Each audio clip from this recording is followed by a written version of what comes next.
They say blood is thicker than water, but nobody tells you how thin it becomes when there's money involved. My name is Clara Henderson, and for 68 years I believed that being a devoted mother meant sacrificing everything for your family. I believed that love was unconditional, that loyalty ran both ways, and that the people who called me mom would never leave me standing alone in my darkest hour. I was wrong. What happened to me at my husband's funeral wasn't just abandonment. It was the final, cruel confirmation that I'd been nothing more than a convenient servant to the people I'd given my entire life to. But here's what my ungrateful offspring didn't know. Their father and I had been watching, planning, and preparing for this moment for years. Before we jump back in, tell us where you're tuning in from, and if this story touches you, make sure you're subscribed, because tomorrow, I've saved something extra special for you. The morning of October 15th will forever be etched in my memory as the day my life split into two distinct chapters, before and after. Before, when I was Clara Henderson, the devoted wife and mother who believed family meant everything. After, when I became someone else entirely, someone who finally understood that respect isn't inherited, it's earned. At 68, I'd buried more people than I cared to count, but nothing had prepared me for saying goodbye to my husband of 45 years, Theodore Henderson. Teddy, as everyone called him, had been my anchor, my partner, and the only person in my family who truly saw me as more than just a caretaker. He'd passed peacefully in his sleep at 71, leaving behind a legacy of kindness, a successful construction business, and a wife who suddenly felt more alone than she'd ever imagined possible. Standing in front of my bedroom mirror that crisp autumn morning, I adjusted the black dress I'd worn to too many funerals over the years. The fabric hung looser than it had 6 months ago. Grief has a way of consuming you from the inside out. Teddy's illness had dominated our lives for the past year, and now that he was gone, I felt hollow, like a house after all the furniture has been moved out. The funeral home had requested that family arrive an hour early for a private viewing, before the service.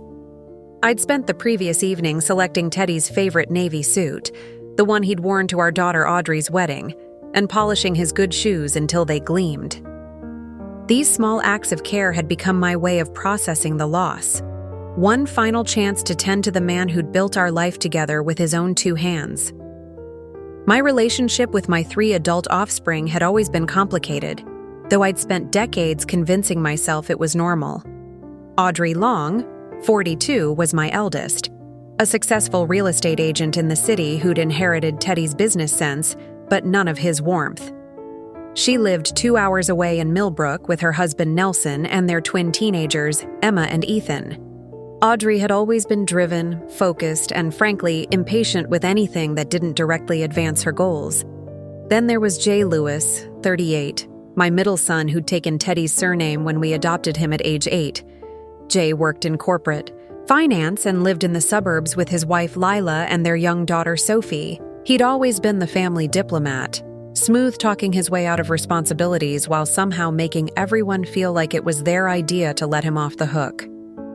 Finally, there was my youngest, Ronan King, 35, who'd kept his birth father's name out of what he called principle, but what I'd always suspected was spite. Ronan was an artist, or at least that's what he called himself. In reality, he was a perpetual dreamer who'd never held a steady job for more than 6 months and still lived in the basement apartment Teddy had built for him behind our house, despite being well into his 30s. For years, I'd been the family coordinator, the one who remembered birthdays, organized holidays, and handled every crisis that arose. When Audrey needed a down payment for her first house, I'd liquidated my retirement savings without hesitation. When Jay's business venture failed spectacularly, leaving him with crushing debt, I'd co-signed loans I couldn't afford and worked double shifts at the local community center to help cover his payments. When Ronan decided he needed to find himself, through expensive art workshops and meditation retreats, I'd funded his journey of self-discovery year after year. Through it all, Teddy had watched with growing concern. "Clara," he'd say during our quiet evening conversations, "you're giving so much of yourself that there's nothing left for us. When was the last time one of them asked how you're doing without needing something first?" I'd always defended them, insisting that's just what mothers do. We give, we sacrifice, we put everyone else's needs before our own. But deep down, I'd started to notice the patterns Teddy was pointing out. Family gatherings where I did all the cooking and cleaning while they socialized. Phone calls that always began with pleasantries but quickly moved to requests for money, babysitting, or help with some crisis. Holidays where they'd arrive empty-handed, expecting me to provide everything from food to entertainment to gifts for their families. The most painful pattern was how they talked about Teddy and me when they thought we couldn't hear. During his illness, I'd overheard Audrey on the phone with Jay, discussing how inconvenient it was that Teddy's treatment schedule conflicted with her vacation plans. I'd listened to Jay complain to his wife about having to visit the old folks and how depressing it was to see Teddy so weak. I'd caught Ronan rolling his eyes when I asked for help getting Teddy to doctor appointments, as if caring for his adoptive father was an unreasonable burden. What hurt most was their assumption that I existed solely to serve their needs. They'd call at all hours expecting immediate assistance, plan family events without consulting my schedule, and make decisions about family matters without including me in the conversation. I was expected to be available, accommodating, and endlessly generous. But my own feelings, needs, and limitations were rarely considered. When I arrived at Thornfield Funeral Home that morning, the parking lot was already half full. My heart lifted slightly, thinking perhaps my family had come early to pay their respects privately, to share memories and comfort each other as families should. How naive I was to still believe in that fantasy. Inside, the viewing room was elegant in its simplicity, with soft lighting and arrangements of white roses surrounding Teddy's casket. He looked peaceful, finally free from the pain that had plagued his final months. I approached slowly, my heels clicking against the polished floor, and placed my hand on the cool metal edge of the casket. "You look handsome, sweetheart," I whispered, adjusting his tie with trembling fingers. "Just like you did on our wedding day 45 years ago." The memory hit me like a physical blow. Our small ceremony at St. Mary's Chapel, where Teddy had promised to love and protect me for better or worse. He'd kept that promise until his very last breath. It was then that I heard Audrey's voice cutting through the sacred silence of the viewing room. "Mom, there you are. We need to talk about the practical matters, the will, the house, Dad's business accounts. We can't put this off forever." Even in my moment of private grief, surrounded by flowers and memories, my family's first concern was logistics and inheritance. Not my emotional state, not sharing memories of Teddy, not offering comfort during the most difficult day of my life. Just business. Standing there beside my husband's casket, listening to my eldest daughter discuss dividing up his legacy before we'd even said our final goodbyes, something fundamental shifted inside me. For the first time in my 68 years, I began to see my family relationships with absolute clarity. And what I saw was about to change everything. "Mom, there you are." Audrey's voice carried that familiar tone of impatience mixed with obligation. She approached the casket where I stood grieving, her designer heels clicking authoritatively across the polished floor. At 42, Audrey had perfected the art of making every conversation about efficiency and outcomes rather than emotions or connections. "The flowers look nice," she said, glancing around the room with the detached air of someone inspecting a venue rental. Though I specifically told them we wanted white roses only. These mixed arrangements weren't what we discussed. She was already pulling out her phone, presumably to document this minor deviation from her instructions. "They're beautiful," I said softly, my voice barely above a whisper. "Your father would have loved them. He always said flowers were nature's way of painting hope into the darkest moments." Audrey's expression softened for perhaps half a second before snapping back to business mode. Yes, well, we need to discuss timing. The service is in 2 hours, and we have a lot to cover before people start arriving. Jay appeared next, looking uncomfortable in a suit that was clearly expensive but somehow didn't quite fit right. At 38, he'd inherited Teddy's height, but none of his natural grace, and the stress of recent financial troubles showed in the way he carried himself. His wife Lila followed close behind, clutching her purse like a shield and wearing the expression of someone who'd rather be anywhere else. Sorry, we're cutting it close, Jay said, loosening his tie immediately upon entering. Traffic from Riverside Heights was absolutely brutal, and then Lila couldn't find her black shoes, and Sophie had a complete meltdown about staying with the babysitter. He glanced around the room quickly, his eyes settling everywhere except on Teddy's casket. Finally, Ronan slouched in wearing what I generously assumed was his attempt at funeral attire. Black jeans, a wrinkled button-down shirt, and shoes that had clearly seen better days. At 35, he still carried himself with the casual disregard for social expectations that had defined his entire adult life. Preparing and narrating this story took us a lot of time, so if you are enjoying it, subscribe to our channel. It means a lot to us. Now back to the story. So, Audrey began without preamble, we need to discuss the logistics. The lawyer, what's his name again? Henderson from Clearwater Legal? He wants to meet tomorrow about the will reading. We should probably coordinate our schedules now so we can get this wrapped up efficiently. I stared at my 3 adult offspring gathered around their father's casket, discussing his death like it was a business transaction that needed swift resolution. Not one of them had asked how I was holding up. Not one had shared a memory of Teddy, or expressed genuine grief over losing the man who'd been the foundation of our family for decades. We should probably talk about the house too, Jay added, checking his watch. I mean, it's way too big for just Mom now. And the maintenance costs alone must be astronomical. Plus, the real estate market is really strong right now in Willowbrook. Audrey, you'd know better than us about timing the sale.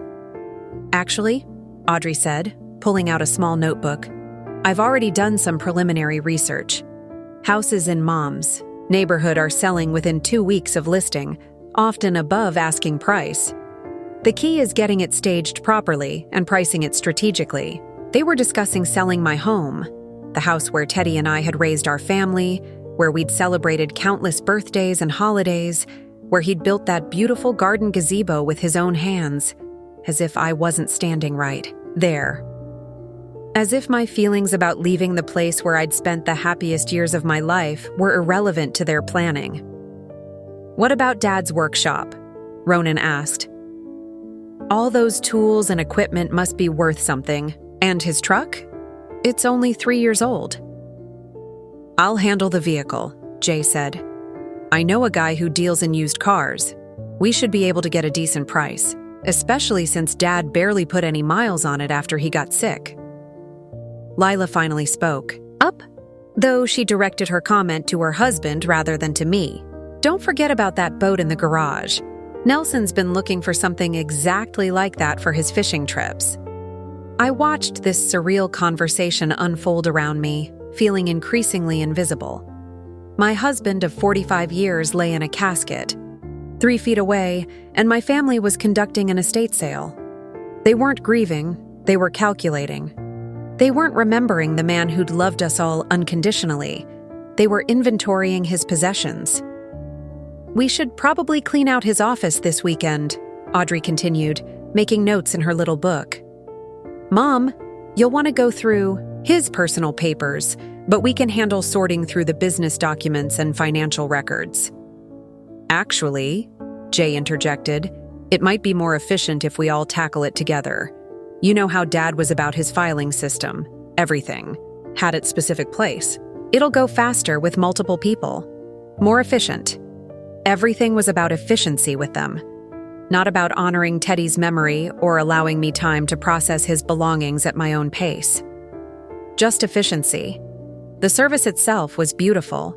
I had to admit, Reverend Collins, who'd known Teddy for 20 years, spoke eloquently about his generosity, his work ethic, and his devotion to family. I delivered the eulogy I'd spent weeks preparing, my voice steady despite the tears that threatened to fall.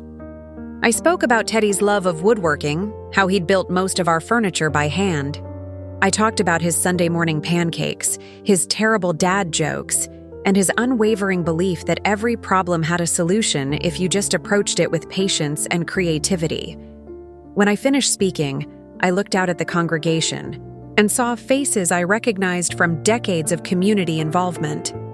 Mrs. Patterson from the community center where I'd volunteered for 15 years. Tom Bradley, who'd worked alongside Teddy in construction for over 2 decades. The Hendersons, whose kitchen Teddy had renovated pro bono after their house fire. These people had come to honor a man who'd made their lives better in tangible, meaningful ways. My family sat in the front row, Audrey checking her phone periodically, Jay shifting restlessly in his seat, and Ronan staring off into space with the glazed expression he got when he was mentally composing his next art piece. They were physically present but emotionally absent, going through the motions of grief without actually experiencing it. After the service, we followed the hearse to Maplewood Cemetery for the burial. The October wind whipped through the ancient oak trees, sending leaves dancing across the grass as we gathered around the gravesite. Teddy's plot was next to the spot we'd reserved for me, where someday we'd be together again. The graveside service was brief but meaningful. As the casket was lowered into the ground, I felt something inside me break and mend simultaneously. Teddy was at peace now, but I was alone in a way I'd never experienced before. People began to disperse, offering final condolences and promises to check on me in the coming weeks. Mrs. Patterson squeezed my hand and whispered, "He was one of the good ones, Clara. Take care of yourself now. You've earned it." I stood by the grave, not ready to leave yet, watching the groundskeepers respectfully wait nearby.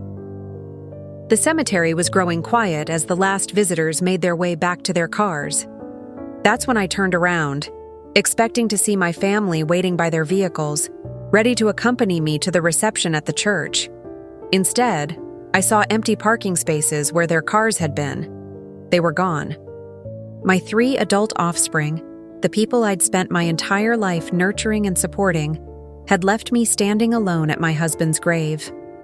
Not a word of goodbye, not a check to see if I needed anything, not even the basic courtesy of ensuring I had a way home. I stood there in the growing dusk, the wind cutting through my coat, trying to process what had just happened. Surely there was a mistake. Surely they'd just gone ahead to set up for the reception and expected me to follow. But even as I tried to rationalize their absence, I knew the truth. They'd left because they could. Because they'd always been able to count on Clara to handle things, to find her own way, to never complain or make demands. I was the family member who solved problems, not the one who created them by having needs of her own. The walk back to the funeral home felt endless. My car was one of only 4 left in the parking lot, and suddenly, the reality of my situation hit me with devastating clarity. I wasn't just alone at the cemetery, I was alone in life. The people I'd built my entire existence around had literally driven away and left me behind. I sat in my car for a long time, my hands gripping the steering wheel, staring at the funeral home where I'd said goodbye to my husband just hours earlier. The anger started slowly, like a small ember catching dry kindling. Then it spread, growing hotter and brighter until it consumed every other emotion in my chest. 68 years of being the responsible one. 68 years of being the mother who stayed close, who remembered every birthday and anniversary, who provided free babysitting and emergency loans. 68 years of being taken for granted, and for what? So I could stand alone at my husband's grave while the people I'd sacrificed everything for drove home to their comfortable lives without a backward glance. For the first time in my life, I welcomed the anger.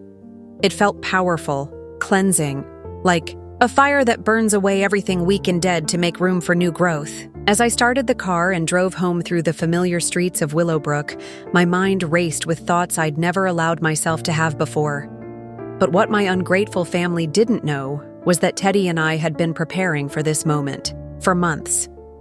We'd seen the signs, documented the patterns, and made plans they couldn't even imagine.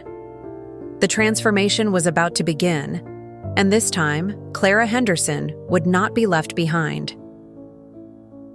The house felt different when I walked through the front door that evening. The silence was heavier, more complete, but for the first time since Teddy's death, I didn't feel his absence as overwhelming grief.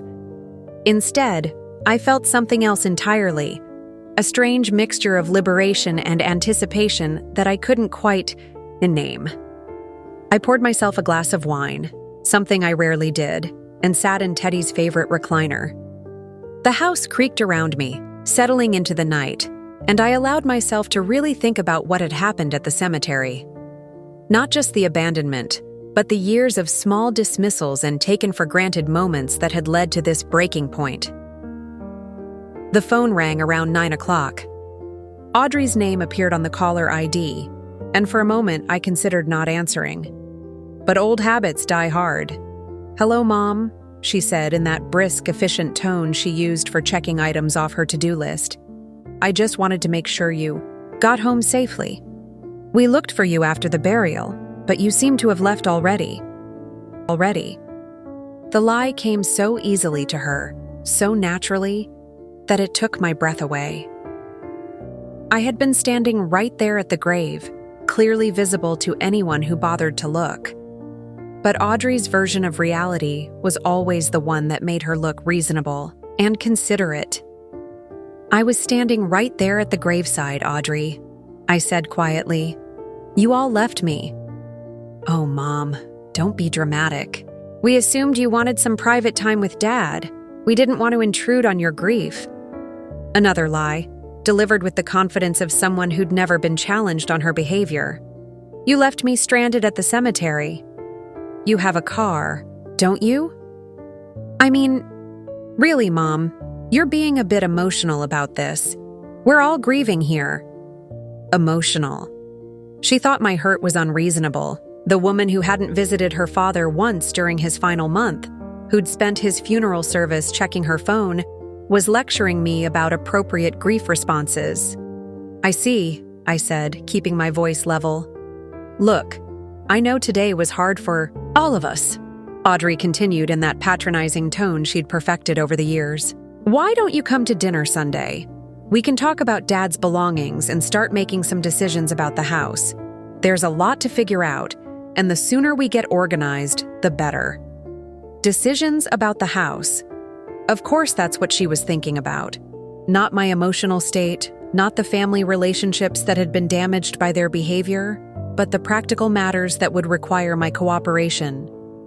"We should probably schedule that meeting with Mr. Asher at Clearwater Legal too," she added. "I'm sure there are estate matters that need immediate attention. Mr. Asher, Teddy's lawyer." The man who'd been coming to the house regularly over the past 6 months, always for private meetings that ended when I brought in refreshments. I'd assumed they were just updating Teddy's will or handling routine business matters, but now I wondered if there was more to those conversations than I'd realized. "I'll take care of calling Mr. Asher," I said, meaning it more than Audrey could possibly know. "Great. Oh, and Mom? You might want to start thinking about which of Dad's things you want to keep. I know it's painful, but we can't hold on to everything. And some of those tools and equipment could bring decent money if we sell them soon." After I hung up, I sat in the silence and thought about Mr. Asher's visits. Teddy had always been private, about financial matters, but he'd grown even more secretive in recent months. He'd had a safe installed in our bedroom, had taken whispered phone calls that stopped when I entered the room, and had begun asking me odd questions about my relationships with our offspring. The memory surfaced slowly, like a photograph developing in solution.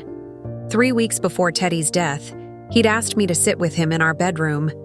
He'd taken my hand with his weak but still warm fingers and said, "Clara, I want you to know that I see everything. I see how much you've sacrificed for this family, and I see how little appreciation you get in return. I want you to know that I'm proud of you, and I'm going to make sure you're taken care of."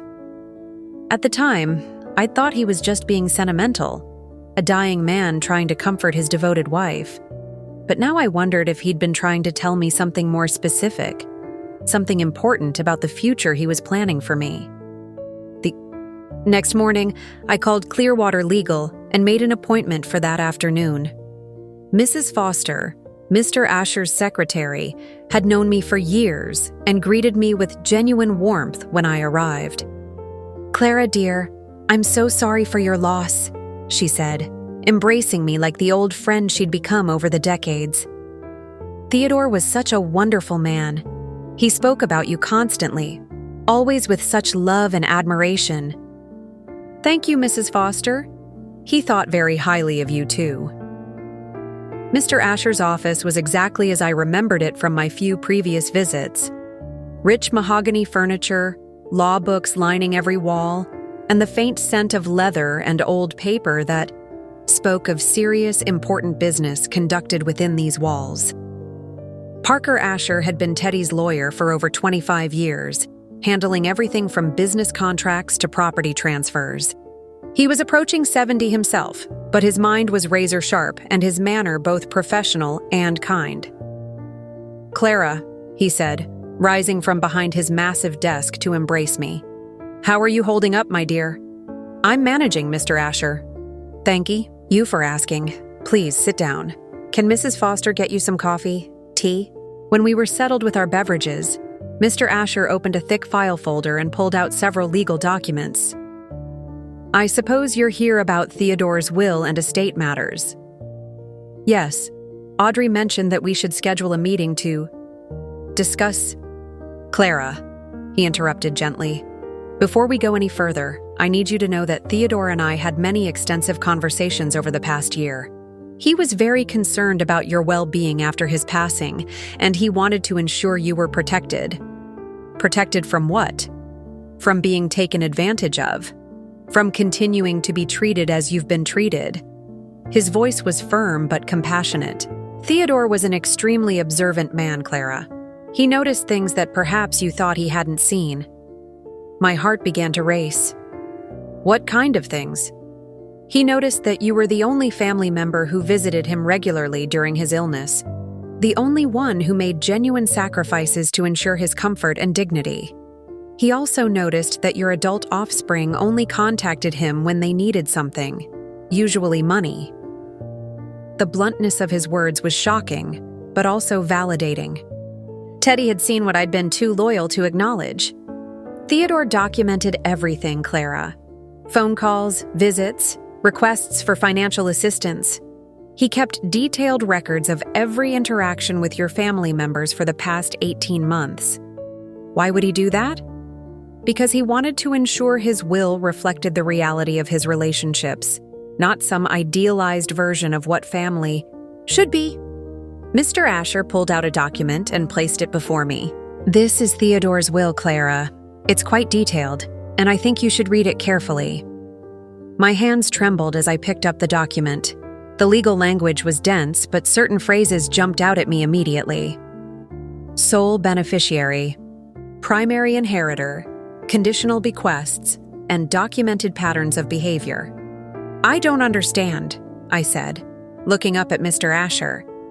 "This says I inherit everything, the house, the business, the investments, everything. But what about Audrey, Jay, and Ronan?" "Read the conditional clauses," he said gently. I found the section he was referring to and read it twice before the meaning became clear. My 3 offspring were mentioned in the will, but their inheritances were conditional on their behavior toward me and their demonstration of genuine family loyalty and respect. The will outlined specific criteria they would need to meet, including a formal acknowledgement of their past treatment of me, a commitment to treating me as an equal family member rather than a servant, and concrete demonstrations of genuine care for my well-being. I struggled to find words. This is incredible. Theodore was quite specific about his intentions, Clara. He said he'd spent 45 years watching you give and give and give while your offspring took and took and took. He decided it was time for the balance to shift. But they'll be furious. They'll contest the will, surely. They can certainly try. But Theodore was very thorough in his documentation. He has recordings, Clara. Recordings? Conversations with Audrey, Jay, and Ronan where they made it clear they considered you their personal bank account and caretaker. He has emails, text messages, and witness statements. He built an ironclad case for why you deserve this inheritance and why they need to earn theirs. The revelation that Teddy had been recording conversations with our offspring should have shocked me, but instead I felt a profound sense of validation. He'd seen what I'd seen, felt what I'd felt, and he'd decided to do something about it. There's more, Mr. Asher continued. Theodore has left specific instructions for how the conditional bequests should be handled. If your offspring want to inherit anything, they must meet with you and this office to discuss their past behavior and make genuine amends. This isn't about money, Clara. It's about respect. I sat back in the leather chair, the weight of this revelation settling over me like a warm blanket. Teddy had seen everything. He'd witnessed my sacrifices, my loneliness, my pain, and he'd decided to give me something I'd never had before.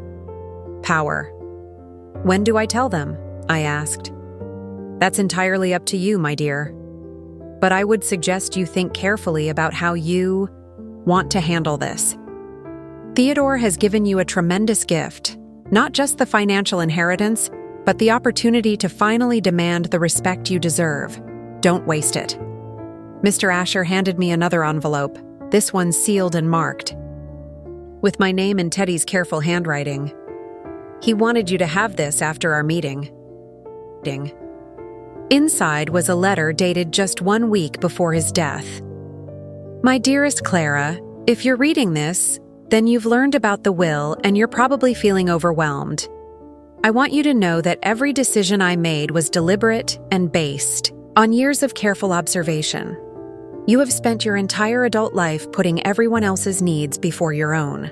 You've sacrificed opportunities, dreams, and your own happiness to take care of our family, and you've never asked for anything in return except to be loved and valued. Instead, our offspring have treated you like an unpaid employee, someone whose time and energy they were entitled to without consideration or gratitude. I've watched them take your generosity for granted while giving nothing meaningful back. The will I've written isn't about punishment, Clara. It's about justice. It's about finally giving you the power to demand the respect you've always deserved. The conditions I've set aren't impossible to meet. They simply require our offspring to treat you like the remarkable woman you are, instead of like hired help. If they choose to meet these conditions, they'll prove they're capable of growth and change. If they choose to fight the will instead, they'll prove that their sense of entitlement is more important than their relationship with you. Either way, you'll finally know where you stand, and you'll have the resources to build whatever kind of life you want. You've been the perfect wife and mother, Clara. Now it's time to be something else, free. All my love. Teddy, as I drove home that evening, I felt like a different person than the woman who'd stood alone at the cemetery just 24 hours earlier. For the first time in my adult life, I held the cards. I had the power to demand better treatment, to set boundaries, to refuse to be taken for granted. The family that had abandoned me at Teddy's grave was about to learn what it felt like to need something from someone who finally understood her own worth, and I was going to savor every moment of it. The phone was ringing when I walked into the house that evening. Jay's name appeared on the caller ID, and I almost smiled. They were so predictable in their urgency to handle practical matters now that Teddy was gone. "Hey, Mom," he said in that smooth, diplomatic tone he'd perfected over the years. "I've been thinking about what Audrey mentioned yesterday, about getting together to discuss Dad's affairs and everything. We should probably all sit down this weekend and figure out how to handle the estate stuff. you know? Make sure nothing falls through the cracks. Nothing falls through the cracks. How considerate of him to be concerned about efficiency when it came to dividing up Teddy's life's work. What exactly are you worried might fall through the cracks, Jay? I asked, settling into Teddy's chair with my evening tea. Well, you know, the business accounts, Dad's investments, the life insurance policies. There's probably a lot of paperwork to sort through, and we want to make sure everything gets handled properly. Plus, we should probably get the house appraised soon so we know what we're working with. As if Teddy's death was a business opportunity that required strategic planning. Actually, Jay, I've already spoken with Mr. Asher about the will and estate matters. Oh, great! So you have a better idea of the timeline now? When can we all meet with him? I can probably get away from work Thursday afternoon, or would Friday be better? The assumption that he would automatically be included in legal meetings about Teddy's estate was so characteristic of Jay's approach to life. He'd always operated under the belief that opportunities and benefits would naturally flow, his way without any real effort or consideration on his part. I don't think a group meeting will be necessary, I said carefully. What do you mean? Mom, we're talking about a significant estate here. Dad's construction business alone must be worth a substantial amount, not to mention the house, the investments, and everything else. We need to make sure we handle this properly. The way he said "we" grated against my newfound awareness. There was no "we" when it came to caring for Teddy during his illness. There was no "we" when it came to the emotional labor of grief and loss. But suddenly, when money and property were involved, it was all about "we." Jay, the will is quite clear about Teddy's intentions, I said, surprising myself with how calm my voice sounded. There really isn't much to discuss. Come on, Mom. Of course there's stuff to discuss. Even if Dad left everything split equally between the four of us, there are still decisions to make about liquidating assets, handling the business transition, all that complicated stuff. You shouldn't have to deal with all that alone, split equally between the four of us. The casual assumption that he, Audrey, and Ronan were automatic beneficiaries spoke volumes about how they viewed their relationship with their father and with me. Actually, I said, feeling a strange thrill at what I was about to reveal. The estate isn't being split equally. There was a pause on the other end of the line. What do you mean? I mean your father left everything to me, Jay. The house, the business, the investments, the life insurance, everything. The silence stretched so long I wondered if the call had been dropped. When Jay finally spoke, his voice was tight with disbelief. That's impossible. Dad wouldn't do that. He loved all of us equally. He would never cut his own offspring out of his will. He didn't cut you out entirely, I said, enjoying the power shift more than I'd expected. There are provisions for you and your siblings, but they come with conditions. Conditions? What kind of conditions? You'll need to discuss that with Mr. Asher. I'm sure he'll be happy to explain your options. Mom, this is insane. You can't just keep Dad's entire estate because you happen to be married to him. We're his offspring. We have rights. Rights. There was that word again. Jay had always been quick to claim rights and benefits while being notably absent when it came to responsibilities and obligations. What rights are those exactly? I asked. Because I have to tell you, Jay, I'm having trouble remembering the last time you acted like someone who cared about family obligations. What's that supposed to mean? It means you left me standing alone at your father's grave yesterday. It means you spent his funeral service checking your watch and calculating the value of his possessions. It means you haven't visited me once since he died except to discuss dividing up his estate. Oh, come on, Mom. You're being dramatic about yesterday. We thought you wanted privacy. You thought it was easier to leave than to actually deal with grief like a family, I interrupted. Just like you've always thought it was easier to take my help for granted than to actually appreciate what I've done for this family. Look, if you're upset about something specific, we can talk about it. but you can't hold Dad's entire estate hostage because you're having some kind of emotional crisis. Emotional crisis. That's what he called my finally standing up for myself after decades of being treated like hired help. I'm not having a crisis, Jay. I'm having a revelation, and your father apparently had one too, which is why he structured his will the way he did. This is ridiculous. I'm calling Audrey, and then we're both calling that lawyer. There has to be some kind of mistake. Or maybe Dad was confused toward the end, or... Careful, Jay, I said quietly. Questioning your father's mental competency is a dangerous path to go down, especially when Mr. Asher has extensive documentation proving he was sharp as ever right up until the end. I could hear him breathing heavily on the other end of the line, probably trying to process this information and figure out his next move. What exactly do you want from us? He finally asked, his diplomatic mask slipping to reveal something harder underneath. I want what I've always wanted, to be treated with respect and consideration instead of being taken for granted. Your father apparently thought that was a reasonable request. Fine, whatever. We'll work this out. But Mom, you need to understand that this isn't just about you. Lila and I have Sophie to think about. We have college funds to consider. We have our own financial planning to manage. You can't just upend everyone's expectations because you're feeling unappreciated. The breathtaking selfishness of his response shouldn't have surprised me, but it did. Even faced with the consequences of his own behavior, he was more concerned about how my newfound power affected his plans than about examining why his father might have felt the need to protect me from my own family. Jay, I want you to think very carefully about what you just said.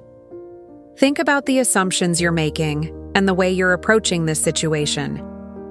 Then maybe you'll start to understand why your father made the decisions he did. What's that supposed to mean? It means you just spent 5 minutes talking about how unfair it is that I inherited my husband's estate, without once asking how I'm coping with losing the man I spent 45 years of my life with. You've discussed your financial planning, Sophie's college fund, and Lila's expectations, but you haven't mentioned my grief, my future, or my well-being. Another long pause.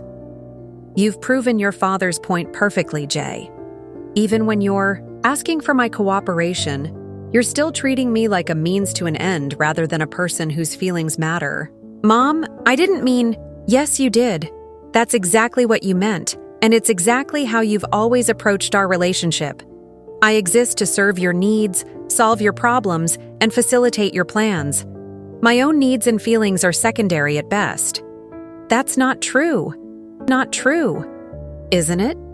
When was the last time you called me just to see how I was doing? When was the last time you offered to help me with something without being asked? When was the last time you considered how your requests and demands might affect my life? The silence on the other end told me everything I needed to know. Here's what's going to happen, Jay. You're going to call Mr. Asher and make an appointment to discuss your options. You're going to listen carefully to what he tells you about your father's expectations. And then you're going to decide whether you're capable of treating me like a valued family member or whether you'd prefer to continue treating me like an unpaid service provider. This is crazy, Mom. You're talking about breaking up the family over some perceived slights. I'm not breaking up anything, Jay. I'm simply refusing to continue being everyone's doormat. If that breaks up the family, then maybe the family wasn't worth preserving in the first place. I can't believe you're doing this. I can't believe it took me 68 years to start doing it. After I hung up, I sat in the growing darkness of my living room, feeling simultaneously exhausted and energized. For the first time in my adult life, I had refused to be guilted, manipulated, or steamrolled into submission. I had set boundaries and consequences, and I had the power to enforce them. The phone rang again almost immediately, Audrey's name this time. Then it rang again, Ronan. I let them both go to voicemail. Whatever crisis they were having, whatever demands they were making, whatever guilt they were trying to impose, it could wait. For the first time in my 68 years, Clara Henderson was putting herself first, and it felt absolutely magnificent. Tomorrow they would call Mr. Asher. Tomorrow they would learn exactly what their father thought of their behavior and what they would need to do to earn their inheritances. Tomorrow they would have to confront the reality that their reliable, accommodating mother had finally discovered her own worth. But tonight, I was going to pour myself another glass of wine, sit in my husband's chair, and savor this feeling of power. This sensation of finally being in control of my own life and relationships. And I could swear I felt Teddy's presence with me, proud and approving, telling me it was long past time to stop being everyone's servant and start being my own advocate. The transformation had begun, and there was no going back. The morning sun was filtering through my kitchen curtains as I sat at the breakfast table, sipping coffee that actually tasted good for the first time in weeks. Everything seemed sharper, more vivid, as if I'd been living my life through a fog that had suddenly lifted. The phone had rung 14 times since my conversation with Jay the night before, but I'd ignored every call, let them stew in their panic and confusion. They'd had 68 years to treat me with basic human decency, and they'd chosen differently at every opportunity. I was buttering my toast when the doorbell rang, followed by aggressive knocking that rattled the front door.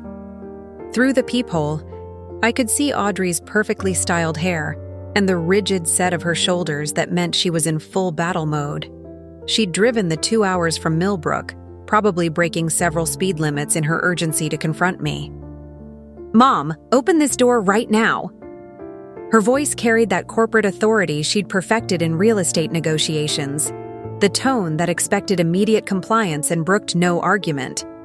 I took another sip of my coffee, savoring both the rich flavor and the novelty of not rushing to accommodate someone else's demands. Let her wait. Let her knock. Let her experience just a fraction of the frustration I'd felt standing alone at Teddy's grave while she drove away without a backward glance. "Clara Henderson, I know you're in there. We need to talk about this ridiculous situation immediately." Ridiculous. There was that word again, the one she'd used to dismiss my hurt feelings after the funeral. Everything that didn't fit Audrey's worldview was ridiculous. My emotions, my needs, my right to be treated with basic respect. I finished my toast slowly, deliberately, then walked to the front door and opened it. Audrey stood there in her expensive wool coat and designer shoes, her face flushed with anger and exertion. Behind her, Jay's sedan sat in my driveway, and I could see him talking animatedly on his cell phone, probably trying to reach Mr. Asher's office to demand an emergency meeting. "Good morning, Audrey," I said pleasantly. "You're up early." "Don't you dare good morning me, Clara Henderson," she snapped, pushing past me into the house without invitation. "What the hell do you think you're doing?" I followed her into the living room, where she began pacing like a caged animal, her heels clicking against the hardwood floors with staccato intensity. "I'm having breakfast," I replied calmly. "Would you like some coffee?" "You look like you could use it." Her eyes flashed with fury. "Cut the innocent act. Jay told me what you said about Dad's will. This is insane, and you know it." "What's insane about a husband leaving his estate to his wife?" "Because it's not fair. Dad loved all three of us equally. He wouldn't play favorites like this." I studied her face, noting how her mouth twisted when she said the word fair. Audrey had never cared about fairness when it came to dividing family responsibilities. She'd never worried about fairness when I was the one spending every holiday cooking and cleaning while she showed up empty-handed, expecting to be served. Fairness had never been a concern when I was lending money I couldn't afford while she bought vacation homes and luxury cars. Jay ended his phone call and stormed into the house, his face red with frustration and his usually diplomatic demeanor, replaced by something harder and more desperate. "This is insane, Mom," he said without preamble. "I've been trying to call Asher's office, but they won't discuss anything with me. They say I need to make an appointment through you." "That's correct. That's not how this works. We're family. We have rights." "Do we?" I asked quietly. Because yesterday, when I needed my family most, you seemed to forget that fact entirely. Audrey had stopped pacing and now stood in the center of my living room, arms crossed, looking like a prosecutor preparing to demolish a witness. Oh, for God's sake, are you still harping about that? We've already explained what happened yesterday. We thought you wanted private time at the cemetery. You thought I wanted to be abandoned there.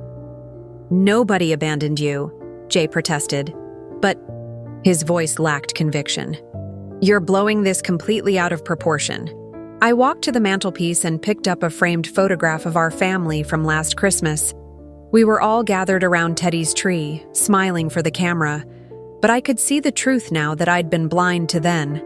Audrey was checking her phone even while posing for the picture. Jay was already reaching for his coat, eager to leave. Only Teddy and I were fully present in the moment. Let me tell you about proportion, I said, setting the photograph down carefully. For 23 years since your father adopted you, Jay, I've been the family member everyone could count on. When Teddy got sick, who rearranged her entire life to provide care? When your business failed, Jay, who co-signed loans and worked extra shifts to help cover your debts? When you needed a down payment for your house, Audrey, who liquidated her retirement savings? That's different, Audrey said quickly. That's just what families do for each other. Is it? Because I don't remember either of you ever doing those things for me. I don't remember you taking care of Teddy when he was dying so I could have a break. I don't remember you helping me through my grief or offering financial assistance when I was struggling. You never asked, Jay said defensively. I shouldn't have had to ask. That's the point. Real family doesn't wait to be asked. They notice when someone they love is struggling and step up without being prompted. The silence that followed was thick with uncomfortable truth. I could see them processing my words, trying to find arguments that would absolve them of responsibility while maintaining their claim to Teddy's estate. Look, Audrey said finally, her tone shifting to the reasonable problem-solving voice she used in business meetings. Maybe we haven't been as attentive as we should have been. Maybe we took your help for granted sometimes. But that doesn't mean Dad should have cut us out of his will. That's not how family works. How does family work, Audrey? Because from where I'm sitting, family has always worked like this. Clara gives, Clara sacrifices, Clara handles the difficult situations, and everyone else takes what they need and moves on with their lives. That's not fair, Jay protested weakly. When was the last time either of you thanked me for anything? When was the last time you asked how I was doing without needing something from me? When was the last time you remembered my birthday without Facebook reminding you? They exchanged glances, and I could see them struggling to remember. The fact that they had to think about it told me everything I needed to know. This is getting us nowhere, Audrey said briskly. The bottom line is that Dad's will needs to be contested. It's obviously the product of diminished capacity or undue influence. No rational person would leave their entire estate to one family member while cutting out the others. Undue influence? I repeated slowly. You think I manipulated a 71-year-old man into changing his will? I think you were the only one with access to him during his final months, she said bluntly. I think you had plenty of opportunity to poison his mind against us. The accusation hit me like a physical blow. After everything I'd sacrificed, everything I'd given up to care for our father during his illness, she was suggesting I'd manipulated him for financial gain. Get out, I said quietly. Mom, let's not be hasty. Jay started. Get out of my house, both of you, right now. Your house? Audrey's voice rose to a near shriek. This isn't your house, Clara. This is the family home. This belongs to all of us. No, Audrey.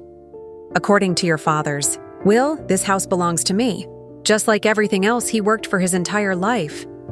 And since it's my house, I'm telling you to leave. We're not going anywhere until we settle this, she said, crossing her arms defiantly. You can't just steal our inheritance and expect us to walk away quietly. I walked to the telephone and picked up the receiver. Then I'll call the police and have you removed for trespassing." "You wouldn't dare," I began dialing. "Try me." Jay grabbed Audrey's arm. "Come on, Audrey, let's go. We'll handle this through lawyers." "Good luck with that," I said, hanging up the phone. "Mr. Asher will be happy to explain your options. All you have to do is make an appointment and listen to what your father actually wanted." Audrey's face was a mask of fury and disbelief. "This isn't over, Clara. We'll fight this. We'll prove that will is invalid." "You're welcome to try, but you might want to ask Mr. Asher about the evidence your father compiled first." "What evidence?" Jay asked weakly. "The recordings he made of your phone conversations over the past 2 years. The ones where you made it very clear what you really thought of me and what you expected from this family." The color drained from both their faces as the implications sank in. "What recordings?" Audrey whispered. "The ones where you discussed me like I was the family servant rather than your mother.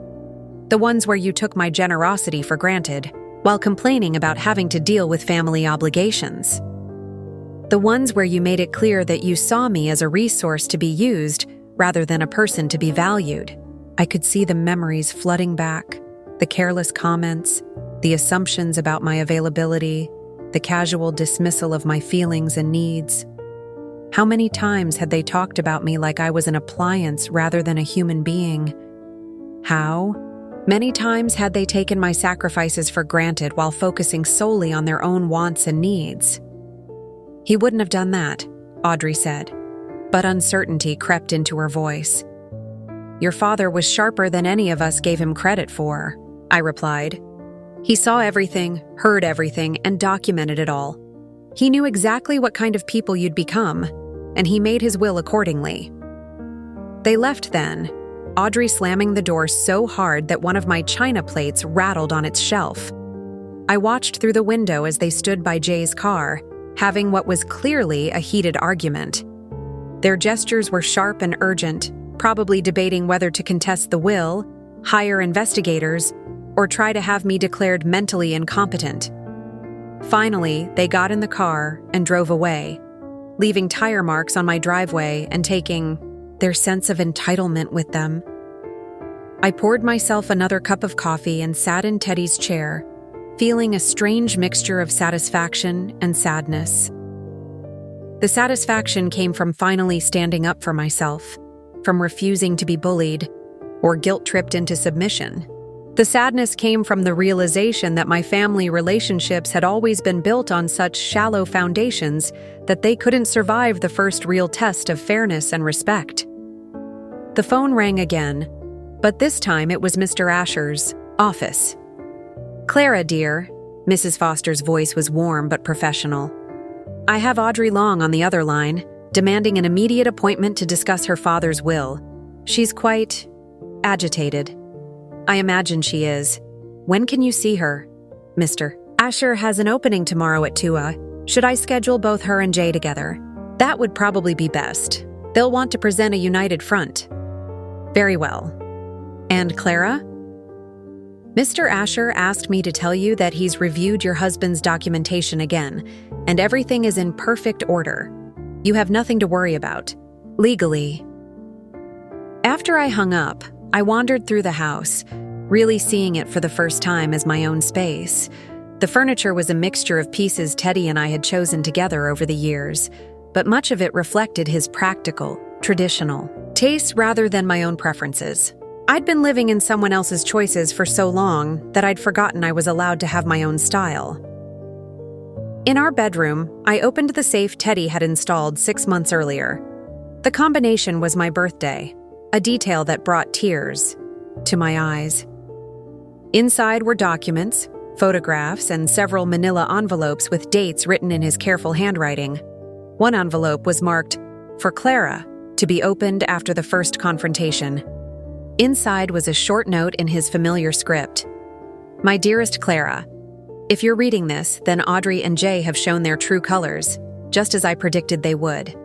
I hope you're feeling strong and proud of yourself for standing up to them. It's long overdue. Don't let them make you doubt yourself or feel guilty for finally demanding respect. They had decades to treat you properly, and they chose not to. Now they're facing the consequences of their own actions. You are worth so much more than they've ever acknowledged. Don't settle for less than you deserve. All my love, Teddy P.S. Check the third envelope when you're ready to really shock them. I smiled through my tears, feeling Teddy's love and support reaching across the divide between life and death.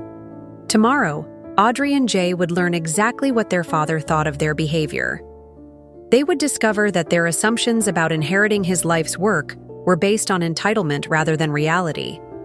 And for the first time in my 68 years, I would watch them face consequences for treating me like I didn't matter. The balance of power had shifted permanently, and I intended to use every bit of leverage Teddy had given me. The appointment with Mr. Asher was scheduled for 2 on Thursday, and I found myself strangely excited to witness what would unfold.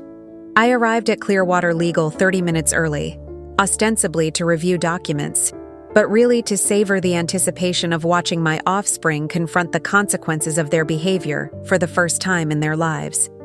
Mrs. Foster greeted me with her usual warmth and a conspiratorial smile.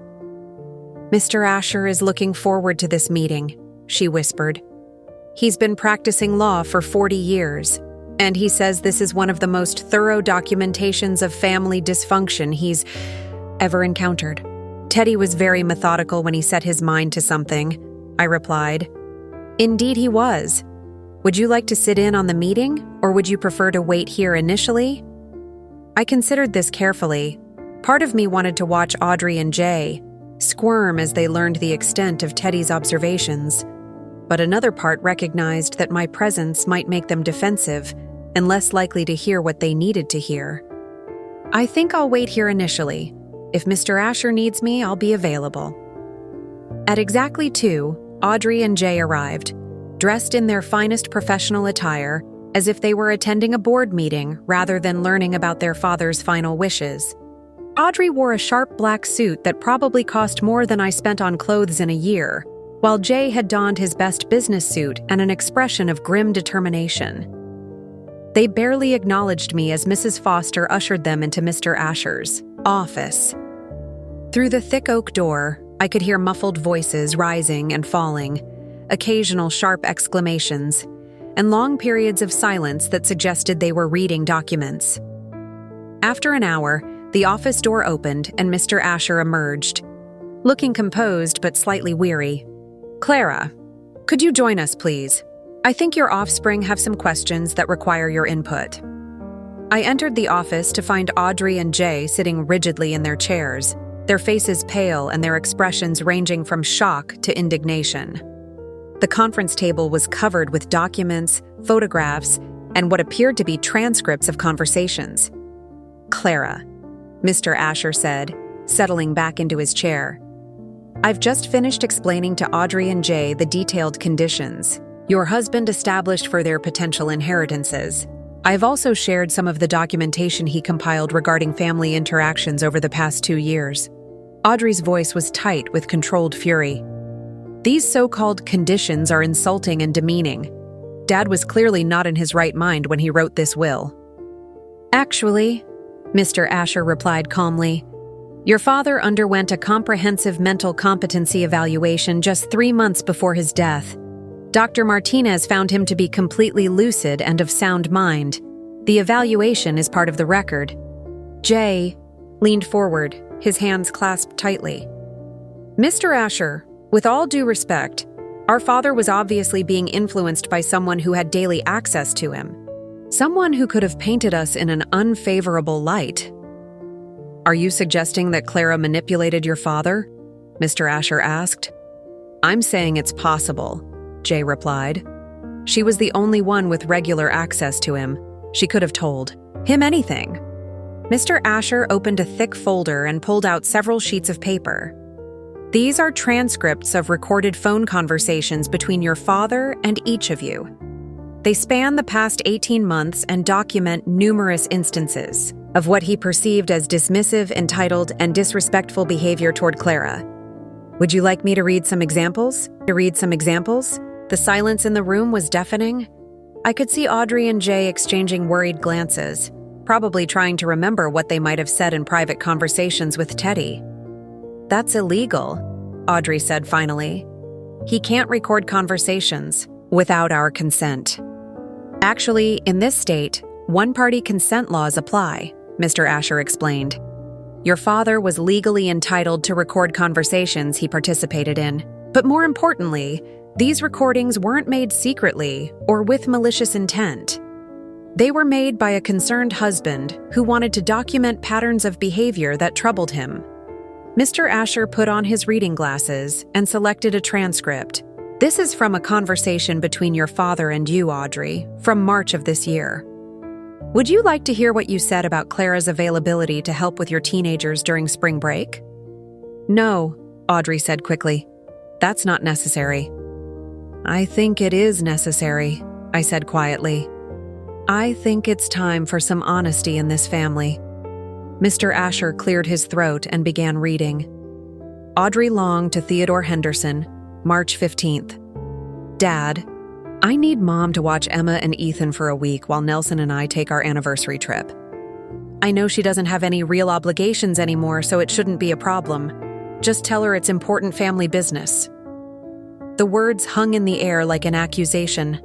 I remembered that week clearly, 7 days of caring for two demanding teenagers while struggling with a severe case of the flu that I hadn't wanted to admit to because I knew Audrey was counting on me.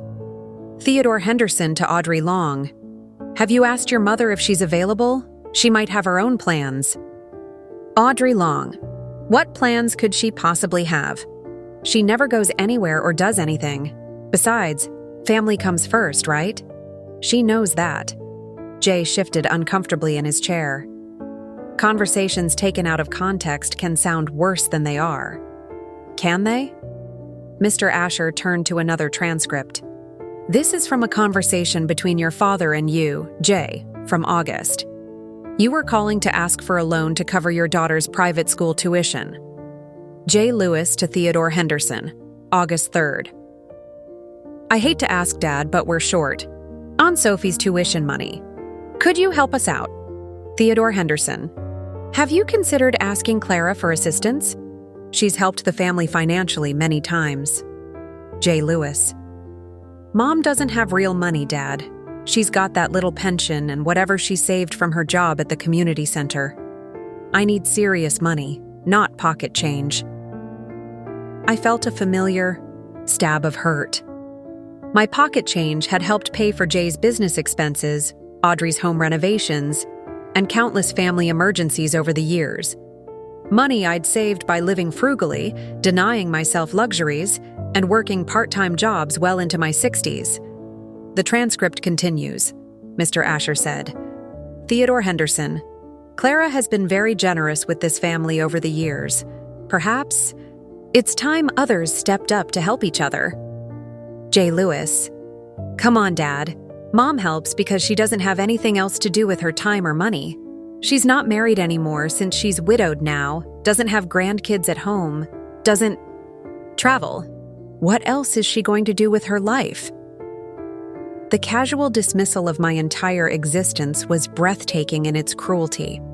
According to Jay, my value was measured solely by my availability to serve others. My worth was determined by what I could provide rather than who I was as a person. Audrey's composure was beginning to crack. Those conversations were private. We had no idea Dad was recording them. "No, you didn't," I said, finding my voice. "You had no idea he was listening when you talked about me like I was a household appliance instead of a human being." "That's not fair, Mom. We've never thought of you that way. Haven't you? When was the last time either of you asked about my dreams, my goals, my desires? When did you last inquire about my health without needing something from me?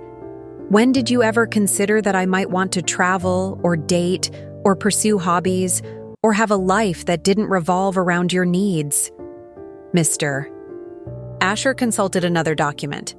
"Your father documented 47 instances over 18 months where family members requested Clara's assistance with various tasks: babysitting, pet care, house sitting, financial loans, transportation, meal preparation for family events, and care coordination. In that same period, he documented 0 instances of family members offering to help Clara with anything. "We would have helped if she'd asked," Jay protested.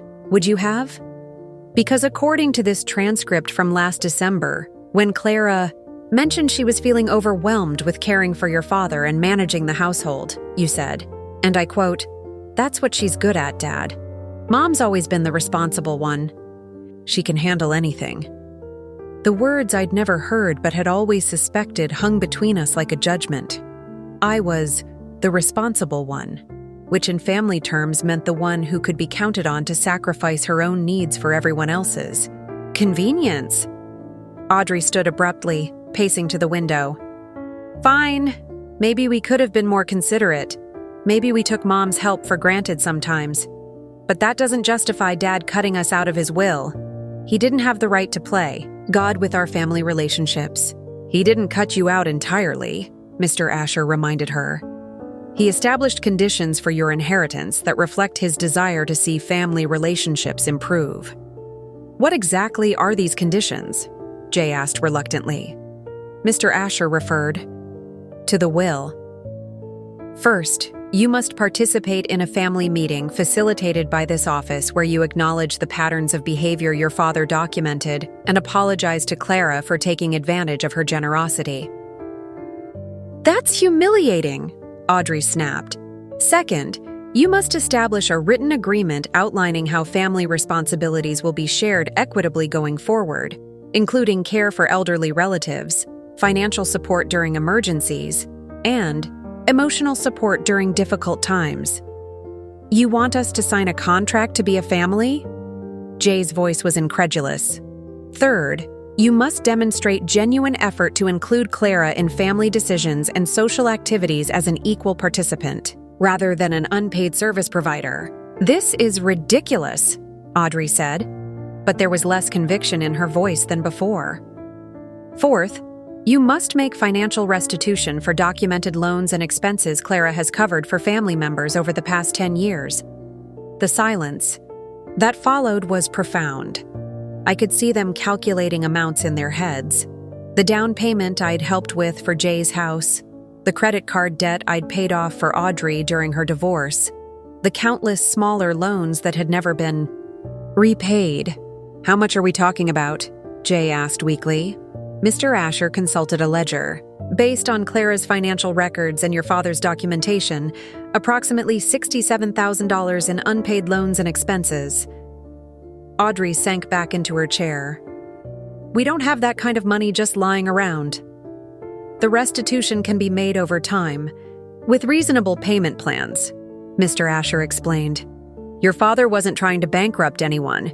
He simply wanted to see some recognition of Clara's financial sacrifices." "And if we meet all these conditions?" Jay asked. "Then you would each inherit 1/3 of the remainder of the estate after Clara receives her primary bequest." "What remainder?" Audrey demanded. "If Mom gets the house, the business, and the life insurance, what's left?" "Your father's collection of vintage tools valued at approximately $25,000. His rare book collection, worth about $12,000. The classic car in the garage, which could bring $30,000 at auction. Various other personal effects and smaller investments." Could see them doing the math, weighing their pride against financial gain. The amounts weren't life-changing, but they weren't insignificant either, especially for Jay, who was always struggling with money despite his corporate job. "We need time to think about this," Audrey said finally. "Of course. You have 90 days to decide whether to meet the conditions or contest the will in court. But I should warn you that your father's documentation is extremely comprehensive. A court challenge would be expensive and likely unsuccessful." "What happens if we choose neither option?" Jay asked. "Then your portions of the conditional inheritance would be donated to charity." Your father specified several organizations that were meaningful to him. After Audrey and Jay left, looking shell-shocked and subdued, I remained in Mr. Asher's office to discuss the practical implications of what had just occurred. "How do you think they'll respond?" I asked. Hard to say. Your son seems more inclined toward compliance than your daughter. Audrey appears to view the conditions as beneath her dignity. And if they choose to contest the will, they'll lose. Your husband was extraordinarily thorough in his preparations. The mental competency evaluation, the recordings, the financial documentation, the witness statements from neighbors and healthcare workers who observed the family dynamics. It's an airtight case. I felt a mixture of satisfaction and sadness. Satisfaction that Teddy's efforts to protect me were so comprehensive.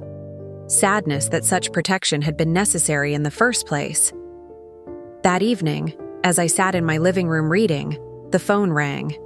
Ronan's name appeared on the caller ID, my youngest, who'd been notably absent from the family drama so far. "Mom," he said without preamble. "Audrey called me.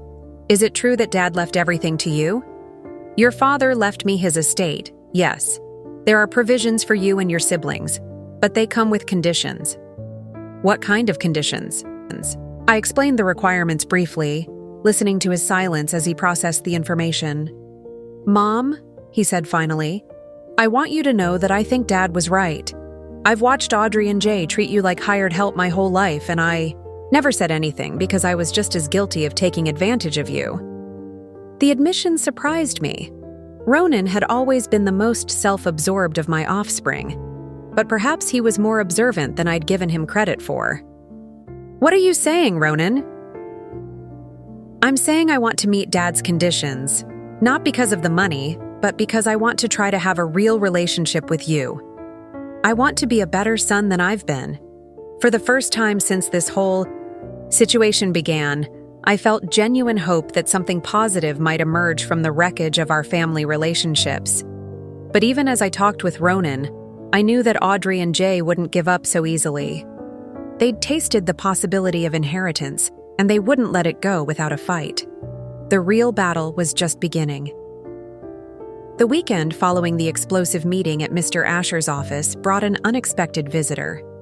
I was tending to Teddy's rose garden on Saturday morning when I heard a car pull into my driveway. Through the hedges, I could see Ronan's beat-up Honda Civic, the same car he'd been driving for 8 years because he never seemed to have enough money for reliable transportation. Unlike his siblings, Ronan didn't storm up to my door or demand immediate attention. Instead, he sat in his car for several minutes, gathering courage, or perhaps deciding whether he really wanted to go through with whatever had brought him here. When he finally approached, his usual swagger was replaced by something I'd rarely seen from him: genuine humility. "Mom," he said quietly, "can we talk?" I set down my gardening gloves and studied his face. At 35, Ronan still had the boyish features that had gotten him out of trouble throughout his childhood, but today his expression carried a weight I'd never seen before. "Of course, sweetheart. Come in." We settled in the kitchen where I poured him coffee and waited for him to find his words. The silence stretched between us, but it wasn't uncomfortable. It felt like the pause before something important. "I talked to Audrey and Jay last night," he began finally. "They told me about Dad's will, about the conditions, about everything." He wrapped his hands around the coffee mug as if seeking warmth. "Mom, I want you to know that I think Dad was absolutely right." The admission caught me off guard.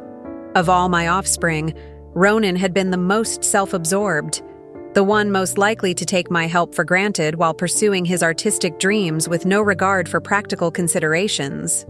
"What do you mean?"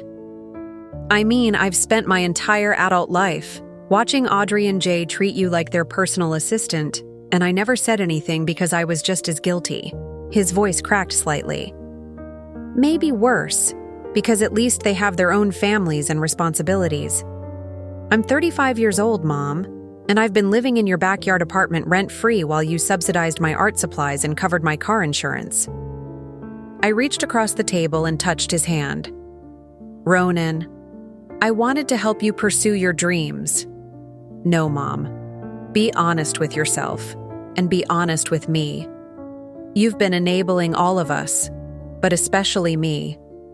I haven't contributed anything meaningful to this family or to society. I've been a parasite, living off your generosity while convincing myself I was some kind of misunderstood artist? The self-awareness in his voice was startling. This was a Ronan I'd never encountered before, one who could see his own behavior clearly and take responsibility for it. "What changed?" I asked gently. Listening to Audrey rage about Dad's will, hearing Jay calculate how much money he was losing, it made me realize how entitled we've all become. "We were discussing your husband's death like it was a business opportunity that got snatched away from us." He looked directly at me for the first time since arriving. "Mom, when was the last time any of us asked how you're grieving? How you're coping with losing the love of your life?" The question hit me harder than I'd expected. In all the drama surrounding the will, none of my offspring had acknowledged that I was a widow dealing with profound loss. They'd been so focused on what Teddy's death meant for their financial futures that they'd forgotten it meant I'd lost my partner of 45 years. "I want to meet Dad's conditions," Ronan continued. "All of them. Not because I care about inheriting anything, but because I want to try to be the son you deserved all along." "What about your siblings?" Ronan's expression darkened. "Audrey's already talking about hiring a private investigator to look into Dad's mental state during his final months. She's convinced there has to be evidence that he was coerced or mentally compromised." Jay's more conflicted. "I think part of him knows we've been terrible to you, but he's worried about the financial implications." "And what do you think about Audrey's plan?" "I think she's about to discover that Dad was a lot sharper than any of us realized." He managed a rueful smile. "Remember how he used to surprise us when we were kids? How he always knew exactly what we'd been up to, even when we thought we were being sneaky?" I did remember.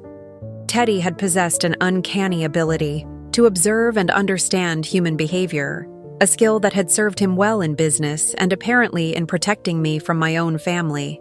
"Ronan, if you're serious about meeting the conditions, you should know exactly what they entail." He nodded seriously. "Tell me everything." I spent the next hour explaining each requirement in detail. The formal acknowledgement of past behavior and genuine apology. The written agreement about sharing family responsibilities equitably. The commitment to including me in decisions and activities as an equal participant. The financial restitution for years of unpaid loans and support. "How much do I owe you?" he asked when I finished. I consulted the documentation Mr. Asher had provided. "According to your father's records, approximately $23,000 over the past 5 years. Rent for the apartment, car insurance, art supplies, studio equipment, living. Expenses during your various creative periods when you weren't working." Ronan whistled softly. "I had no idea it was that much." "It wasn't meant to be a loan, Ronan. I wanted to support your artistic pursuits. But you were supporting them at the expense of your own needs, weren't you? When was the last time you bought yourself something nice? When did you last take a vacation or pursue your own interests?" The questions forced me to confront a truth I'd been avoiding. I couldn't remember the last time I'd spent money on myself without feeling guilty about it. Every purchase was weighed against what my family might need. Every expense justified by how it served others rather than myself. "That's going to change," Ronan said firmly. "Starting now. I'm going to get a real job, not some part-time thing that lets me pretend I'm too artistic for regular work. I'm going to start paying you back, and I'm going to start contributing to this family instead of just taking from it." "What about your art? What about it?" "I can still paint and create, but I can't use it as an excuse to avoid adult responsibilities anymore." Dad was right. I've been coasting on your generosity, while contributing nothing of value. That afternoon, Ronan helped me with tasks around the house that had been piling up since Teddy's illness. He cleaned gutters, raked leaves, and fixed a wobbly handrail on the front steps. It was the first time in years that he'd offered to help, without being asked, and his willingness to do physical labor was a revelation. "You know what's funny?" he said as we worked together in the garden. I always thought Dad was too hard on me when I was younger. He was always pushing me to be more responsible, to think about the future, to consider how my choices affected other people. I thought he didn't understand my artistic nature. And now? Now I realize he was trying to teach me to be a man instead of a perpetual child. He saw what I was becoming, what we were all becoming, and he tried to warn us. Ronan straightened, up from the flower bed he'd been weeding. Mom, can I ask you something personal? Of course. Are you angry with us? I mean, really angry? Because you have every right to be. I considered the question carefully. I'm not angry anymore, Ronan. I was, especially after the funeral. But now I'm something else. I'm done. Done being taken for granted. Done being everyone's solution to their problems. Done putting everyone else's needs before my own. Good, he said simply. It's about time. Sunday brought a phone call from Jay, his voice tight with barely controlled frustration. Mom, I need to understand something.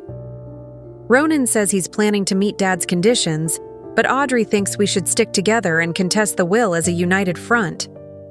What happens if we're not all on the same page? Each of you makes your own choice, Jay. Your father's conditions apply individually. One person's decision doesn't affect the other's opportunities. But if Ronan meets the conditions and gets his inheritance while Audrey and I don't, that creates a permanent rift in the family. The irony of his concern about family rifts wasn't lost on me. The rift already exists, Jay. Your father's will is simply making it visible. Mom, I keep thinking about what Mr. Asher read to us. Those things I said about you, about your money being pocket change, and you not having anything else to do with your life. I want you to know that I didn't mean it the way it sounded. How did you mean it? The question hung in the air for a long moment. I guess I meant it exactly the way it sounded, he admitted finally. I've been thinking about you as someone who existed to solve my problems rather than as someone with your own life to live. And how do you feel about that now? Ashamed. Guilty. Confused about how I became someone who could be so callous toward the person who's helped me most in life. It was the most honest thing Jay had said to me in years, and it gave me hope that perhaps he was capable of genuine change. Jay, the conditions your father set aren't punishments. They're opportunities, chances for us to build real relationships based on mutual respect instead of one-sided service. I understand that now. I want to try, Mom. I want to meet the conditions, even if Audrey doesn't. Especially if Audrey doesn't, because I can't keep enabling her behavior toward you. The conversation with Jay left me feeling cautiously optimistic. 2 of my 3 offspring seemed willing to acknowledge their past behavior and work toward healthier relationships. But Audrey remained the wild card, proud, stubborn, and apparently willing to go to any lengths to avoid admitting she'd been wrong. That evening, as I prepared for bed, I found another envelope in Teddy's safe, marked for Clara, when the family divides. Inside was a brief note, "My dearest Clara, if you're reading this, then some of our offspring are choosing to meet the conditions while others are choosing to fight them. Don't let the division discourage you. It was always inevitable. Real family isn't determined by blood or legal documents. It's determined by how people treat each other when they don't have to. When there's nothing to gain from kindness except the satisfaction of being kind. Those who choose to meet the conditions are choosing to be your real family. Those who don't are choosing their pride over their relationship with you. Either way, you win. Either you get the family relationships you've always deserved, or you get freedom from people who were never truly family to begin with. Trust the process, my love.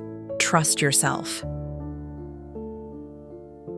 All my love, Teddy. As I turned off the lights and settled into bed, I reflected on the strange turns my life had taken in just 1 week. I'd gone from being the family doormat to being the one holding all the cards. I'd gone from feeling powerless and invisible to feeling valued and in control of my own destiny. But most importantly, I was finally learning to distinguish between people who loved me and people who simply found me useful. And for the first time in my 68 years, I was refusing to settle for anything less than genuine love and respect. The conditions were clear, the choices were made, and the consequences were unfolding exactly as Teddy had planned. Now, all I had to do was hold firm and see who was willing to earn their place in my new life. 3 weeks had passed since the explosive meeting at Clearwater Legal, and the silence from Audrey was becoming deafening. Meanwhile, both Ronan and Jay had begun taking concrete steps to meet Teddy's conditions, though their approaches couldn't have been more different. Ronan had thrown himself into change with the intensity he'd once reserved for his art projects. Within a week of our conversation, he'd landed a full-time position at Morrison's hardware store downtown. Ironic, considering it was the same type of honest work Teddy had always encouraged him to pursue. He'd also moved out of the apartment behind my house and into a modest rental across town, insisting he needed to learn to support himself completely. "I can't keep living in your shadow, Mom," he'd explained as he packed his belongings. "Dad was right. I've been hiding from adult responsibilities by staying here. It's time I figured out who I am when I'm not being subsidized by your generosity." His transformation was remarkable to witness. The young man who'd never held a job for more than 6 months was suddenly working overtime shifts and talking enthusiastically about learning the hardware business from the ground up. More importantly, he'd begun visiting me regularly, not when he needed something, but simply to spend time together. Jay's approach was more calculated, but no less meaningful. He'd scheduled a formal meeting with Mr. Asher to begin the legal process of acknowledging his past behavior and outlining his restitution plan. He'd also started including me in family decisions in ways that felt both foreign and wonderful. "Mom," he'd called the previous Wednesday, "Lila and I are thinking about enrolling Sophie in piano lessons. We wanted to get your thoughts before we made any commitments. You always had such good instincts about what would benefit us as kids." The consultation felt revolutionary.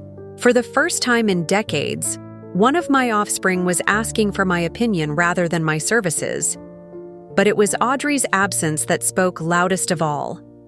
3 weeks without a phone call, without a visit, without any acknowledgement that her mother might be grieving or need support. Her silence was more revealing than any angry confrontation could have been. I was organizing Teddy's workshop on a Thursday afternoon when Mrs. Patterson knocked on my back door, carrying a casserole dish and wearing an expression of concern. "Clara, dear," she said, "I hope you don't mind me dropping by, but I wanted to check on you. I've noticed some unusual activity around your house lately." "What kind of activity?" "Well, there was a woman in a dark sedan parked across the street yesterday, taking photographs of your house. And this morning, someone claiming to be from a market research company called asking very specific questions about your family relationships and your husband's mental state before he passed." A chill ran down my spine. Market research about Teddy's mental state was no coincidence. "Mrs. Patterson, did you tell this person anything?" "Heavens, no. I told them I don't discuss my neighbors with strangers. But Clara, I think someone is investigating you." That evening, Mr. Asher called to confirm my suspicions. "Clara, I wanted to give you a heads up. A private investigator contacted our office today, claiming to represent interested parties in Theodore's estate. They're asking questions about his mental competency, the timeline of will changes, and your influence over his decisions." "Audrey hired a private investigator?" "Most likely. The investigator was fishing for information about undue influence, coercion, or evidence of diminished mental capacity. Of course, we provided no information beyond what's publicly available. Should I be worried? Not at all. In fact, this development actually strengthens our position. Your husband anticipated this possibility and prepared accordingly. Any investigation will only confirm what we already know, that Theodore was completely competent and that his decisions were entirely his own. What should I do if the investigator contacts me directly?" refer them to this office. Don't engage with them personally. And Clara? Document everything.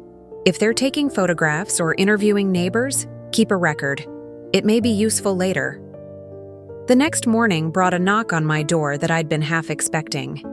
A well-dressed woman, in her 50s, stood on my porch, holding a briefcase and wearing the kind of professional smile that didn't reach her eyes. Mrs. Henderson, I'm Detective Sarah Chen with Riverside Investigations. I'm conducting a routine inquiry regarding your late husband's estate, and I was hoping you might answer a few questions. I'm sorry, but you'll need to contact my attorney, I replied, beginning to close the door. Mrs. Henderson, I understand this is a difficult time, but there are some serious concerns about the circumstances surrounding your husband's will changes. If there's been any wrongdoing, it's better to address it now before this matter goes to court. The implication was clear. Cooperate now or face legal consequences later. It was exactly the kind of intimidation tactic Audrey would employ, thinking she could bully me into compliance as she'd done my entire life. Ms. Chen, I said firmly, as I mentioned, you'll need to contact my attorney, Mr. Parker Asher at Clearwater Legal. He handles all matters related to my husband's estate. Mrs. Henderson, I think you should know that we've already spoken with several of your neighbors, your husband's healthcare providers, and other individuals who had contact with him during his final months. The picture that's emerging suggests there may have been undue influence. The picture that's emerging, I interrupted, is that my daughter is so entitled and narcissistic that she'd rather destroy my reputation than admit she treated me poorly. Good day, Ms. Chen. I closed the door firmly and immediately called Mr. Asher's office. This is escalating faster than I expected, he said after I described the encounter. But don't worry, we're prepared for this. In fact, Theodore predicted almost exactly this scenario. What do you mean? He left specific instructions for how to handle private investigators and harassment tactics. Clara, are you free this afternoon? I think it's time you heard the recording that will end this investigation permanently. At 3:00 p.m., I sat in Mr. Asher's office as he prepared a digital audio system. Theodore made this recording 6 weeks before his death, he explained. He was very specific about when it should be played, only if private investigators became involved. Teddy's voice filled the room, clear and strong despite his illness. My name is Theodore James Henderson. Today is September 2nd, and I am recording this statement of my own free will in the presence of my attorney, Parker Asher, and my physician, Dr. Martinez, both of whom can attest to my mental competency. I want to address directly any future claims that my wife, Clara Henderson, influenced or coerced me in any way regarding my final will and testament. These claims are absolutely false and demonstrate exactly the kind of entitled thinking that led me to structure my will as I did. For the past 2 years, I have been documenting the behavior of my adult children toward their mother. I have recordings of conversations, copies of text messages, witness statements, and financial records that paint a clear picture of systematic emotional and financial exploitation. Clara has sacrificed her own needs, dreams, and financial security to support our family for decades. In return, she has received dismissal, disrespect, and the assumption that her time and resources are infinite and freely available to anyone who demands them. My will is not the product of diminished capacity or manipulation. It is the product of a clear-eyed assessment of how my family members have treated the woman who deserved their love and respect above all others. To any private investigator, hired to discredit my wife or my decisions, you are wasting your client's money. Every aspect of my will was carefully considered and thoroughly documented. My mental competency has been professionally evaluated and confirmed. My reasoning is sound, my evidence is comprehensive, and my love for Clara is unwavering. If my children choose to meet the conditions I've established, they will demonstrate that they're capable of growth and deserve to be part of Clara's life. If they choose instead to attack her character and question my judgment, they will prove conclusively that they care more about money than about the remarkable woman who gave them everything. Clara, my dearest love, if you're hearing this recording, it means someone is trying to hurt you to protect their own interests. Don't let them. You deserve every bit of respect and protection I've tried to provide. Stand firm, trust the process, and remember that you are worth more than you've ever allowed yourself to believe. The recording ended, leaving the office in profound silence. I sat there with tears streaming down my face, not from sadness, but from the overwhelming feeling of being truly seen and protected by the man who'd loved me most. That recording will end any investigation immediately, Mr. Asher said gently. No private investigator wants to continue working a case where the evidence so clearly contradicts their client's claims. That evening, as I sat in my garden watching the sunset, my phone rang. It was Jay. "Mom, I just got off the phone with Audrey. She told me she hired a private investigator to look into Dad's mental state and your influence over him." His voice was tight with anger. "I want you to know that I had nothing to do with this, and I think it's despicable." "Thank you for telling me, Jay. More than that, Mom, I want you to know that this decides it for me. I was already planning to meet Dad's conditions, but Audrey's willingness to put you through this investigation proves everything Dad said about our character. She's more interested in money than in having a relationship with you. And how do you feel about that? Ashamed that I'm related to someone who would attack a grieving widow to protect her sense of entitlement. And grateful that Dad was smart enough to see this coming and protect you from it." The next morning brought a call from Detective Chen. "Mrs. Henderson, I wanted to inform you that our investigation has been concluded. Based on the comprehensive evidence provided by your attorney, we found no indication of improper influence or mental incapacity. The matter is closed. Thank you for letting me know. Mrs. Henderson, for what it's worth, your husband's planning was extraordinary. I've never seen such thorough documentation of family dynamics. He clearly loved you very much." After I hung up, I walked to Teddy's workshop and sat in his old chair, surrounded by the tools he'd used to build our life together. I could feel his presence there, proud and protective, watching over me as he'd always done. Audrey's desperate gambit had failed spectacularly, but more importantly, it had revealed her true character to anyone who might have doubted Teddy's assessment. She was willing to destroy her mother's reputation rather than examine her own behavior. But Jay and Ronan had chosen differently. They were working to meet the conditions not because they had to, but because they wanted to become the family members they should have been all along. The investigation was over, but the real transformation was just beginning, and for the first time since Teddy's death, I felt truly excited about the future. Christmas Eve arrived with the first significant snowfall Willowbrook had seen in years. I stood at my kitchen window, watching the flakes drift down like confetti, transforming the familiar landscape into something magical and new. The symbolism wasn't lost on me. My own life had been transformed just as dramatically over the past 2 months. Jay and Ronan were coming for dinner, a tradition I'd maintained for decades, but which felt completely different this year. For the first time, they were coming as guests, rather than expecting to be served. Jay had called earlier to ask what he could bring, and Ronan had insisted on preparing his grandmother's famous sweet potato casserole, a recipe he'd never shown interest in before. I was arranging flowers on the dining room table when I heard a car door slam outside. Through the window, I saw a familiar silver Mercedes parked behind Jay's sedan. My heart stopped. Audrey. She stood beside her car for several minutes, staring at the house where she'd grown up, her breath visible in the cold air. Even from a distance, I could see the change in her. The rigid posture was gone, replaced by something that looked almost like defeat. When she finally approached the door, her knock was soft, tentative, completely unlike the authoritative pounding I'd grown accustomed to over the years. I opened the door to find my eldest looking older and more fragile than I'd ever seen her. Her perfectly styled hair showed gray roots, her expensive clothes hung loosely on her frame, and her eyes held a vulnerability I'd never witnessed before. "Mom," she said quietly, "may I come in?" I stepped aside wordlessly, and she entered the living room where Jay and Ronan were setting the table. The conversation stopped as everyone turned to look at her, the tension palpable. "Audrey," Jay said, his voice carefully neutral.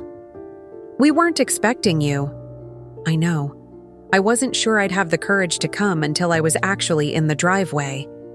She turned to face me directly, and I could see tears forming in her eyes.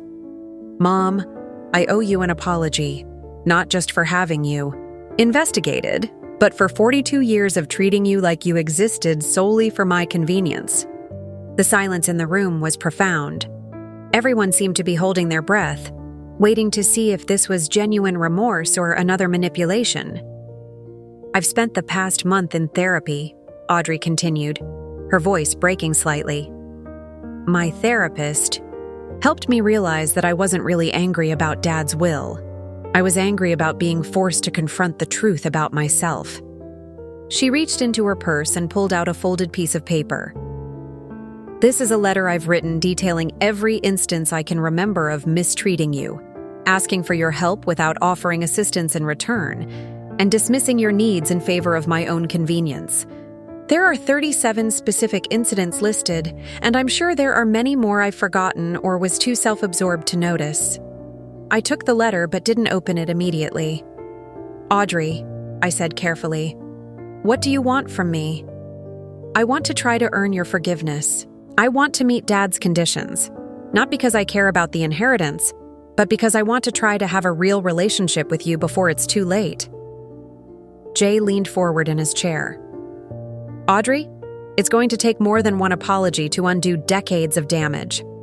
"I know that," she replied. "Dr. Morrison, my therapist, helped me understand that change is a process, not an event. I'm prepared to do the work, Mom.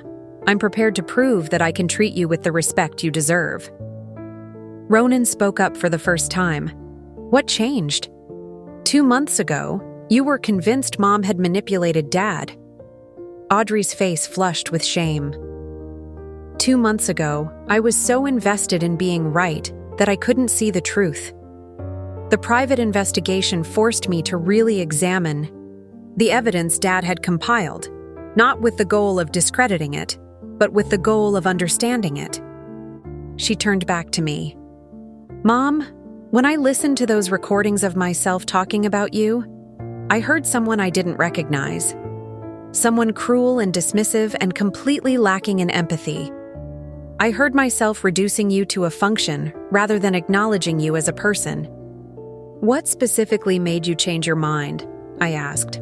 "There was one recording from last spring where Dad asked me when I'd last done something nice for you, something that wasn't prompted by a request or an obligation. I laughed and said, 'I didn't need to do nice things for you because you were happy just helping everyone else.'" Audrey wiped tears from her eyes. Dad's response was devastating. He said, "Audrey, your mother is happy to help because she's a generous person, but that doesn't mean she doesn't deserve kindness in return. When was the last time you asked about her happiness instead of assuming you knew what made her happy?" The memory seemed to physically pain her. I couldn't answer him, Mom. I realized I had no idea what actually made you happy because I'd never bothered to ask. I'd spent 42 years assuming you were fulfilled by serving others because it was convenient for me to believe that. The room remained quiet as Audrey continued. "Dr. Morrison asked me to imagine how I would feel if Emma treated me the way I've treated you. The thought was so painful I couldn't even complete the exercise." I studied Audrey's face, looking for signs of manipulation or performance. Instead, I saw genuine anguish and what appeared to be authentic self-awareness. "Assuming I'm willing to consider forgiving you," I said slowly, "what would change look like? How would I know this isn't just another way to get what you want?" "I've thought about that extensively," she replied. "I want to start by making complete financial restitution for all the money you've spent on me and my family over the years. I've calculated what I owe you with interest, and it comes to $44,000. Jay whistled softly. "Audrey, that's more than what Dad documented. Because Dad only had records going back 10 years. I went back further and included everything I could. Remember? Loans for my divorce attorney, help with the twins' private school, the down payment on my condo, countless smaller amounts over the years. She handed me another document. This is a payment plan that would have everything repaid within 18 months. I've also established a trust fund for your future care needs, Mom. If you ever require assistance as you age, you'll have resources that don't depend on family generosity. The gesture was so unexpected and comprehensive that it took my breath away. The conversation continued for 3 hours, with Audrey answering questions about her therapy, her understanding of family dynamics, and her plans for changing her behavior. She spoke with a humility I'd never seen from her before, acknowledging not just specific incidents, but the underlying patterns of entitlement and selfishness that had driven them. "Mom," she said as the evening drew to a close, "I know I have no right to ask this, but would you be willing to give me a chance to prove I've changed? I understand if you need time to think about it, or if you decide the damage is too great to repair." I looked at my daughter, really looked at her, and saw something I'd never seen before. Genuine remorse coupled with authentic determination to change. The vulnerability in her eyes was real, and the shame she carried seemed to have taught her something important about herself. "Audrey, I'm willing to consider it, but I have conditions of my own." "Of course. What would you need to see?" "First, I need to see sustained change in your behavior, not just toward me, but toward others. I need evidence that you've learned to value people for who they are, rather than what they can do for you." "Understood." "Second, I need you to respect my boundaries. When I say no to requests for help, that no must be accepted as final. Part of the old pattern was that my refusal was never really heard." "Absolutely." "Third, I want you to actively participate in family relationships rather than just consuming them. That means asking about others' lives, offering help without being asked, and showing genuine interest in people's happiness and well-being." "I can do that. I want to do that." "And finally, I need you to understand that forgiveness is not the same as forgetting. I may be willing to move forward with you, but I won't pretend the past didn't happen or that trust can be rebuilt overnight." Audrey nodded emphatically. "I wouldn't want you to forget, Mom. I want you to remember so that you'll hold me accountable if I start slipping back into old patterns." As my family prepared to leave that evening, the atmosphere felt different from any holiday gathering in memory. Instead of the usual exhaustion and resentment that came from managing everyone else's needs, I felt energized by the possibility of genuine family relationships based on mutual respect. That night, I opened the letter Audrey had written detailing her past behavior. It was painful to read, but also validating. She'd remembered incidents I thought she'd completely forgotten, acknowledged hurts I thought she'd never noticed, and taken responsibility for patterns I thought she'd never recognize. At the bottom of the letter, she'd written, "Mom, you have been the heart of this family for decades, giving love freely even when it wasn't returned. I hope I can learn to love like you do, without conditions, without expectations, and without keeping score. I'm sorry it took me 42 years to see how special you are." The next morning brought the most precious Christmas gift I could have imagined. All 3 of my offspring calling not to ask for anything, but simply to wish me a Merry Christmas and tell me they loved me. For the first time in decades, I felt like I truly had a family worth celebrating. 6 months had passed since that transformative Christmas Eve, and as I stood in my garden on a warm June morning, I marveled at how completely my life had changed. The roses Teddy had planted were blooming more beautifully than ever, as if they too had benefited from the new energy flowing through our home. The formal family meeting had taken place in March, with all 3 of my offspring present at Mr. Asher's office. One by one, they had acknowledged their past behavior, committed to new patterns of relating, and signed agreements outlining how family responsibilities would be shared going forward. Even more importantly, they had proven their sincerity through consistent actions over the following months. Ronan had not only maintained his job at Morrison's Hardware, but had been promoted to assistant manager. He'd paid back $8,000 of what he owed me and insisted on taking me to dinner every Sunday, not because he needed something, but because he genuinely enjoyed my company. "You're actually pretty funny when you're not stressed about taking care of everyone," he'd told me recently, and I realized he was getting to know the real me for the first time. Jay had exceeded even my cautious expectations.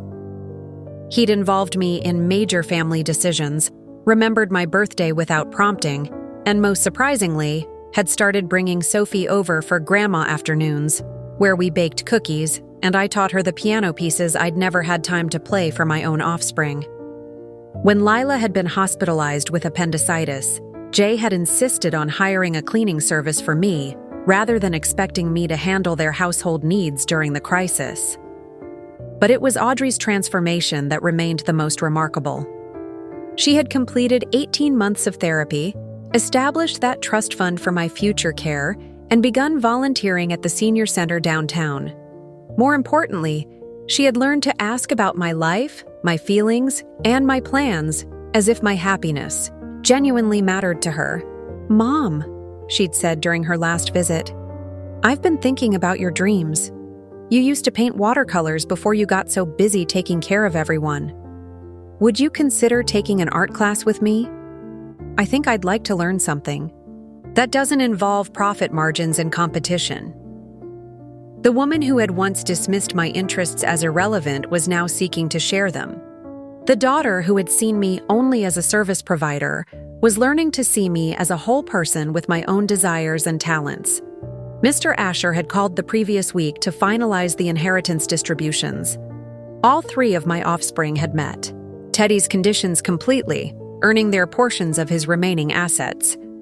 But more than that, they had earned something far more valuable: genuine relationships with me based on mutual respect and affection. "Your husband would be immensely proud," Mr. Asher had told me. His plan worked exactly as he intended.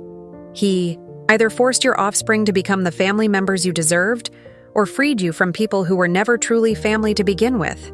In this case, he achieved both. As I sat in my garden that morning, sipping coffee and reading the travel brochure for the European river cruise I'd finally booked for September, I thought about the woman I'd been 6 months ago. That Clara had believed her worth was measured by her usefulness to others. She had accepted crumbs of affection and called it love. She had sacrificed her own dreams so completely that she'd forgotten she was allowed to have them. This Clara, the one sitting in the sunshine, planning adventures and setting boundaries, was someone I was still getting to know. At 68, I was finally living my own life, rather than the life everyone else expected me to live. My phone buzzed with a text from Ronan. "Don't forget, dinner at 6 tonight. I'm making Dad's famous barbecue recipe. Jay and Audrey are bringing dessert. Can't wait to hear about your cruise plans?" I smiled, remembering how different family gatherings used to be. No one was expecting me to cook, clean, or manage everything. They were coming to celebrate my upcoming adventure and to enjoy each other's company as equals. That evening, as we sat around the table sharing stories and laughter, I caught sight of Teddy's photograph on the mantel. His eyes seemed to twinkle with satisfaction, as if he could see how perfectly his plan had unfolded. He had given me the greatest gift imaginable, not just financial security, but the courage to demand respect and the wisdom to recognize my own worth. Through his careful planning and unconditional love, he had taught me that true family isn't determined by obligation or guilt, but by how people choose to treat each other when they don't have to. As I prepared for bed that night, I whispered, a thank you to the man who had loved me enough to set me free. Tomorrow would bring new possibilities, new choices, and new opportunities to live according to my own values rather than everyone else's expectations. At 68, I was finally free to be myself, and that freedom, I realized, was the most precious inheritance of all. My name is Clara Henderson, and this is my story of discovering that it's never too late to start putting yourself first.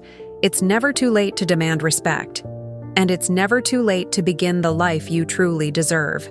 Up next, you've got 2 more standout stories right on your screen. If this one hit the mark, you won't want to pass these up. Just click and check them out. And don't forget to subscribe and turn on the notification bell so you don't miss any upload from us.